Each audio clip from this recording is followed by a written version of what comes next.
This is Miss McCoy here with Fox News, and we have Septima Poinsett Clark here as a visitor.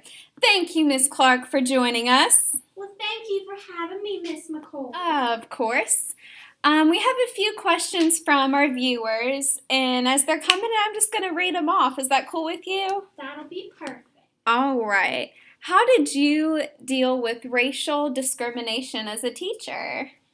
Well, Miss McCoy, that is kind of a loaded question, but I'll give you a little rundown of that. When I graduated, I decided that I wanted to go into teaching, but in Charleston, you see, they didn't allow black folk to be teachers. It was just against the law, so I had to move out to Johns Island to become a teacher, and that was difficult because our pay was low and the way our schools were run was poor, and it was a hard life, but I knew I was called by God to be a teacher, and so I pressed on. What a beautiful answer, and what an inspiration you are. We have our next question coming in from Minnesota here, from Becklin, and she wants to know, why did you leave Johns Island in 1919? Well, you see, in 1919, I realized that I needed to move on and I needed to press forward so that I could campaign for a law to allow African Americans to teach in the public school system in Charleston.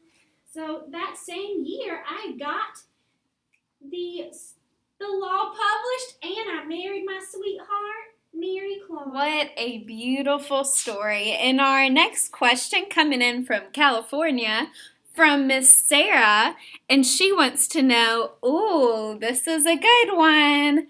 How intimate was your relationship with the Thurgood Marshall? How could you ask such a thing?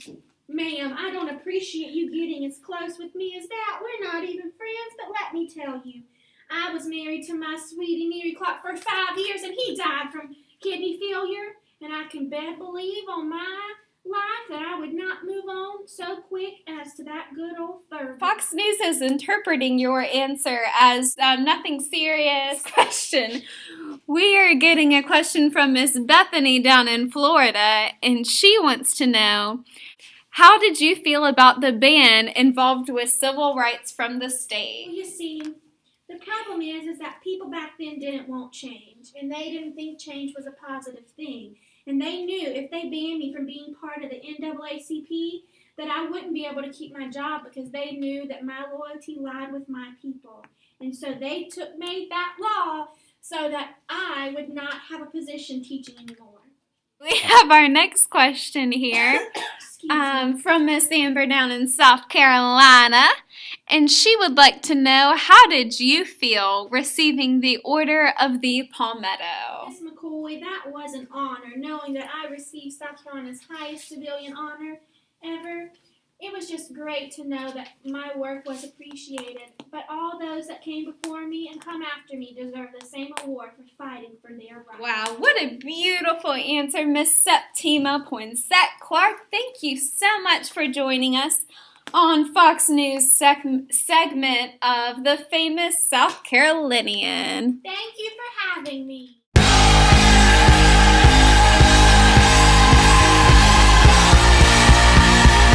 This is Miss Busher with ABC News, and today we have a special segment on famous South Carolinians. Here today to tell us all about her life and her accomplishments is Miss Sarah Moore Grimke. Miss Grimke, we are so thankful you are here today with us. Well, thank you for having me. You are so welcome. Miss Grimke, where exactly were you born in South Carolina? What a great question. I was born in Charleston, South Carolina. Oh, Charleston is a beautiful place. Now, we've heard many things about your dress, and we want to know, the viewers want to know, why did you not dress for the social class you came from? That complicated question has such a simple answer, honey.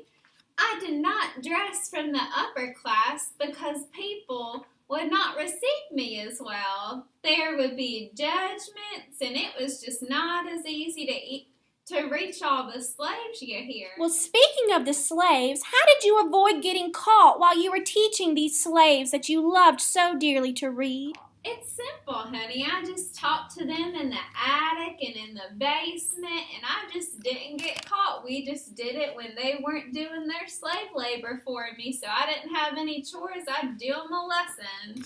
Now, Miss Grimke, were you worried about getting caught and possibly getting sent to jail? Oh, honey, I was just terrified. You know what, honey? That did not even come close to stopping me from standing up for the rights that us people have. Miss Grimke, you are an inspiration to us all.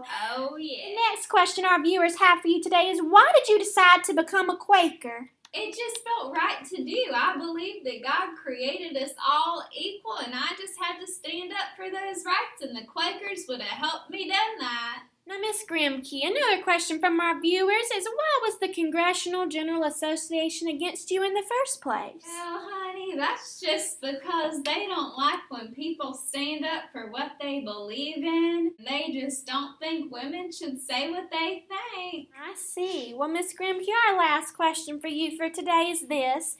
How did it feel to get some of your writings published in the New England Spectator? I just loved having the opportunity to speak out for what I believe in and for equality for all.